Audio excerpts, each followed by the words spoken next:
बार फिर आपका स्वागत है इम्बाइब इंग्लिश क्लासेस के इस नए वीडियो लेक्चर में। देखिए, आज हम इस वीडियो में देखने वाले हैं टेंस के बारे में। इस वीडियो में हम जानेंगे टेंस क्या होता है, किस सेंटेंस को हम टेंस कहते हैं और किस सेंटेंस को हम टेंस नहीं कहते हैं, क्या पहचान होती है टेंस को पहचानने का और क्या तरीका होता है, क्या मेथड होता है टेंस को बनाने का। चलिए शुरू करते हैं। देखिए, यहाँ पे लिखा है टेंस। टेंस का मतलब होता है काल या समय। अब टेंस क्या होता है, किस सेंटेंस को हम टेंस कहते हैं और किस सेंटेंस को हम टेंस नहीं कहते हैं। यहाँ पे मैं लिखा हूँ टेंस के बारे में कि जिस सेंटेंस या वाक्य में सब्जेक्ट के द्वारा किसी पर्टिकुलर टाइम में, चाहे वो टाइम प्रेजेंट का होगा या पास्ट का या फ्यूचर का, में कोई काम होता है या किया जाता है, उस सेंटेंस को टेंस कहा जाता है। अब मैंने क्या बताया आपको टेंस के बारे में कि टेंस वो सेंटेंस होता है जिस सेंटेंस में सब्जेक्ट के द्वारा किसी पर्टिकुलर टाइम में किसी काम को किया जाता है या होता है, उस सेंटेंस को हम टेंस कहते हैं। और जिस सेंटेंस में सब्जेक्ट के द्वारा कोई काम नहीं होता है या नहीं किया जाता है, उस सेंटेंस को हम टेंस नहीं कहते हैं। देखिए, इस पूरे फॉर्मेशन को समझने के लिए मैंने यहाँ पे दो सेंटेंस लिखा है। पहला सेंटेंस है राम स्कूल जा रहा है और दूसरा सेंटेंस है राम एक खिलाड़ी है। इन दोनों सेंटेंस में देखिए क्या डिफरेंस है। पहले सेंटेंस पे अगर हम फोकस करें तो पहला सेंटेंस लिखा हुआ है राम स्कूल जा रहा है।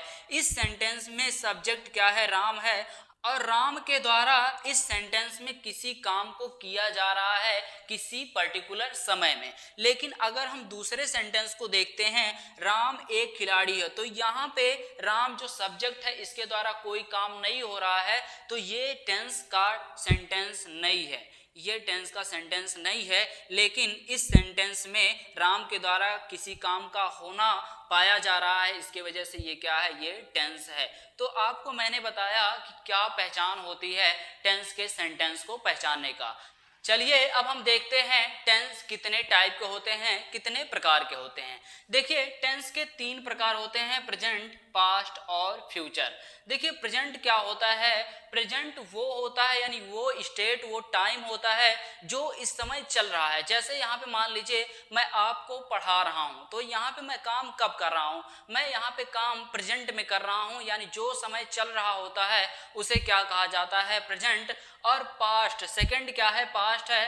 पास्ट क्या होता है, जो समय बीत चुका है, उस स्टेट को हम क्या कहते हैं, पास्ट कहते हैं। और नेक्स्ट क्या है, फ्यूचर।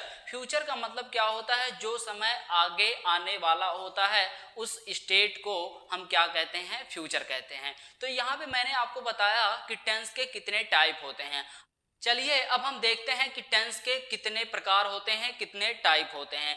देखिए, टेंस के तीन टाइप होते हैं। पहला है प्रेजेंट और दूसरा है पास्ट और तीसरा है फ्यूचर। देखिए, प्रेजेंट क्या होता है, प्रेजेंट वो स्टेट होता है जो इस समय चल रहा होता है, उस स्टेट को हम प्रेजेंट कहते हैं। अभी मैं एक एक एग्जांपल के थ्रू आपको बताता हूं। और नेक्स्ट है पास्ट। देखिए, पास्ट क्या होता है, पास्ट वो स्टेट होता है, वो अवस्था होता है जहां पे समय बीत चुका होता है, जो समय बीत चुका होता है उस स्टेट को हम क्या कहते हैं, पास्ट कहते हैं। और फ्यूचर क्या होता है, जो स्टेट आगे आने वाला होता है, यानी जो समय आगे आने वाला होता है, उस स्टेट को हम क्या कहते हैं, फ्यूचर कहते हैं। देखिए, अब हम किस तरह से पहचानते हैं कि ये सेंटेंस हमारा प्रेजेंट है और ये सेंटेंस हमारा पास्ट का है और ये सेंटेंस हमारा फ्यूचर का है। देखिए, जब आपके सेंटेंस के लास्ट में है, हो, हूं आता है, तो आप कहिएगा कि ये सेंटेंस प्रेजेंट का है। और अगर आपके सेंटेंस के लास्ट में था, थे, थी आ रहा है, तो आप कहिएगा कि ये सेंटेंस पास्ट का है। और जब आपके सेंटेंस के लास्ट में गा, गे, गी आ रहा हो, तो आप कहिएगा ये सेंटेंस फ्यूचर का है। चलिए देखिए, इसके बारे में थोड़ा डिटेल से जानने के लिए मैंने यहाँ पे तीन सेंटेंस लिखा है। पहला सेंटेंस है राम खाना खा रहा है, दूसरा सेंटेंस है राम खाना खा रहा था, और लास्ट सेंटेंस है राम खाना खा रहा होगा। यहाँ पे देखिए, आपको सेंटेंस के लास्ट में ही डिफरेंस मिलेगा। यहाँ तक तीनों सेंटेंस सेम है। राम खाना खा रहा, राम खाना खा रहा और राम खाना खा रहा। यानी सेंटेंस का जो ये वाला पार्ट है इसमें आपको कुछ भी डिफरेंस देखने को नहीं मिल रहा है। लेकिन अगर आप सेंटेंस के लास्ट में फोकस करें तो देखिए इस सेंटेंस के लास्ट में है आया है और इस सेंटेंस के लास्ट में था आया है और इस सेंटेंस के लास्ट में क्या आया है, गा गे गी आया है। तो ये सेंटेंस क्या है, ये सेंटेंस प्रेजेंट का सेंटेंस है। क्यों और हम कैसे पता पा रहे हैं कि ये सेंटेंस हमारा प्रेजेंट का है? क्योंकि इस सेंटेंस के लास्ट में है, हो, हूं आया है और जस्ट अभी मैंने आपको क्या बताया है कि जिस सेंटेंस के लास्ट में है, हो, हूं आएगा वो सेंटेंस हमारा प्रेजेंट स्टेट का सेंटेंस होगा। अब देखिए ये सेंटेंस पास्ट का है।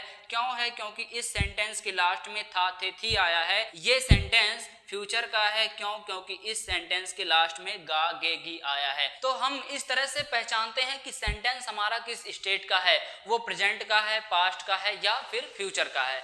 अब हम मूव करते हैं कि हर एक स्टेट के कितने टाइप होते हैं, ठीक है, प्रेजेंट के, पास्ट के और फ्यूचर के। चलिए देखते हैं। चलिए अब हम देखते हैं कि हर स्टेट के कितने टाइप के सेंटेंस होते हैं। देखिए यहाँ पे लिखा गया है इंडेफिनिट और दूसरा है कॉन्टिन्यूअस, तीसरा है परफेक्ट और चौथा है परफेक्ट कॉन्टिन्यूअस। यहाँ से आपको क्या पता चल रहा है? यहाँ से ये पता चल रहा है कि हर स्टेट के कितने टाइप के सेंटेंस होते हैं, 4 टाइप के सेंटेंस होते हैं। अगर हम बात करें प्रेजेंट की तो प्रेजेंट के 4 होते हैं, प्रेजेंट इंडेफिनिट, प्रेजेंट कॉन्टिन्यूअस और प्रेजेंट परफेक्ट और प्रेजेंट परफेक्ट कॉन्टिन्यूअस। और अगर हम बात करेंगे पास्ट का तो past indefinite, past continuous, past perfect और पास्ट परफेक्ट कॉन्टिन्यूअस। और इसी तरह से अगर हम बात करेंगे फ्यूचर के बारे में तो future indefinite, future continuous, future perfect और फ्यूचर परफेक्ट कॉन्टिन्यूअस। तो यहाँ पे हमने आपको टेंस के बारे में जितना भी डिटेल था वो आपके साथ मैंने शेयर किया। आपको अगर ये वीडियो पसंद आया हो टेंस के बारे में बेहतरीन तरीके से जानने के बाद तो आप इस वीडियो को लाइक करिए और सब्सक्राइब कर लीजिए इस इम्बाइब इंग्लिश क्लासेस को, ताकि इंग्लिश का कोई भी टॉपिक का वीडियो जब भी अपलोड हो तो उसका नोटिफिकेशन आपके मोबाइल पे आ जाए, जिससे आप उस वीडियो को मिस ना करें। और फिर मिलते हैं नेक्स्ट वीडियो में नए टॉपिक के साथ। तब तक के लिए गुड बाय, थैंक यू।